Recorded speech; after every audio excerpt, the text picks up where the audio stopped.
Hello ಎಲ್ಲರಿಗೂ ನಮಸ್ಕಾರ. ಪಿಟಿವಿ news ಕನ್ನಡಕ್ಕೆ ಸ್ವಾಗತ. ನಾನು ಚಂದ್ರಿಕಾ. ಬಹುದಿನಗಳ ಬೇಡಿಕೆಯಾಗಿದ್ದ ವರ್ತೂರು ಕೋಡಿಯಿಂದ ಗುಂಜೂರುವರೆಗೆ ಕೆಆರ್ಡಿಸಿಎಲ್ ವತಿಯಿಂದ ರಸ್ತೆ ಅಭಿವೃದ್ಧಿ ಕಾಮಗಾರಿ ಭರದಿಂದ ಸಾಗ್ತಾ ಇದೆ. ಕಾಮಗಾರಿಗೆ ಹೆಚ್ಚಿನ ವೇಗ ಸಿಕ್ಕಿದ್ದು ವಾಹನ ಸವಾರರು ಉಂಟಾಗುತ್ತಿದ್ದ ಸಂಚಾರ ದಟ್ಟಣೆಯಿಂದ ನಿಟ್ಟಿಸಿರು ಬಿಡುವ ಕಾಲ ಸನ್ನಿಹಿತವಾಗಿದೆ.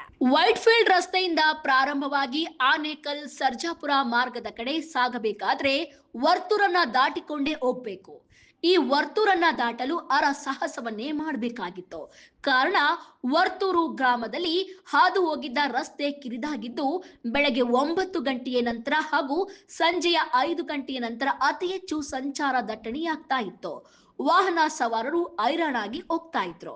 ಇನ್ನು ಈ ಭಾಗದಲ್ಲಿ ಹೆಚ್ಚಿನ ಐಟಿ-ಬಿಟಿ ಕಂಪನಿಗಳು, ಅನೇಕ ಖಾಸಗಿ ಶಾಲಾ ಕಾಲೇಜುಗಳಿದ್ದು ಸರಿಯಾದ ಸಮಯಕ್ಕೆ ತೆರಳಲಾಗದೆ ಸಾರ್ವಜನಿಕರು ಪರದಾಡ್ತಾ ಇದ್ರು. ಇವೆಲ್ಲ ಸಮಸ್ಯೆಗಳ ಬಗ್ಗೆ ಅರಿವಿದ್ದ ಅಂದಿನ ಶಾಸಕ ಅರವಿಂದ ಲಿಂಬಾವಳಿಯವರು ಕಾರ್ಯಪ್ರವೃತ್ತರಾಗಿ ಯೋಜನೆಯನ್ನ ಕಾರ್ಯರೂಪಕ್ಕೆ ತಂದರು. ಎಲ್ಲಾ ಅಡೆತಡೆಗಳನ್ನ ದಾಟಿ ಕಾಮಗಾರಿ ಆರಂಭಗೊಂಡು ಸುಸೂತ್ರವಾಗಿ ನಡೆಯುತ್ತಿದೆ.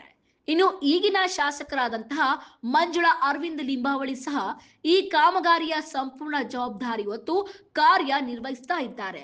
ರಸ್ತೆ ಕಾಮಗಾರಿಗೆ ಸಂಬಂಧಿಸಿದಂತೆ ಅಗಲೀಕರಣ ಸಂದರ್ಭದಲ್ಲಿ ಹಾನಿಗೊಳಗಾದ ಪೊಲೀಸ್ ಠಾಣೆ, ಶಾಲಾ ಕಟ್ಟಡ ಸೇರಿದಂತೆ ಕೆಲವು ಸರ್ಕಾರಿ ಕಟ್ಟಡಗಳನ್ನ ಸ್ಥಳೀಯರ ಕೋರಿಕೆಯಂತೆ ಮರು ನಿರ್ಮಾಣ ಮಾಡಲಾಗ್ತಾ ಇದೆ. ಅದೇ ರೀತಿ ಕೆಲವೊಂದು ಪ್ರದೇಶಗಳಲ್ಲಿ ಭೂ ಸ್ವಾಧೀನ ಪ್ರಕ್ರಿಯೆ ಬಾಕಿ ಇದ್ದು ಮಾಲೀಕರ ಜೊತೆ ಮಾತನಾಡಿ ಸಮಸ್ಯೆಗಳನ್ನ ಪರಿಹರಿಸಲಾಗಿದೆ. ಕಾಮಗಾರಿಗೂ ಯಾವುದೇ ಅಡೆತಡೆ ಇಲ್ಲದೆ ನಡೀತಾ ಇದೆ.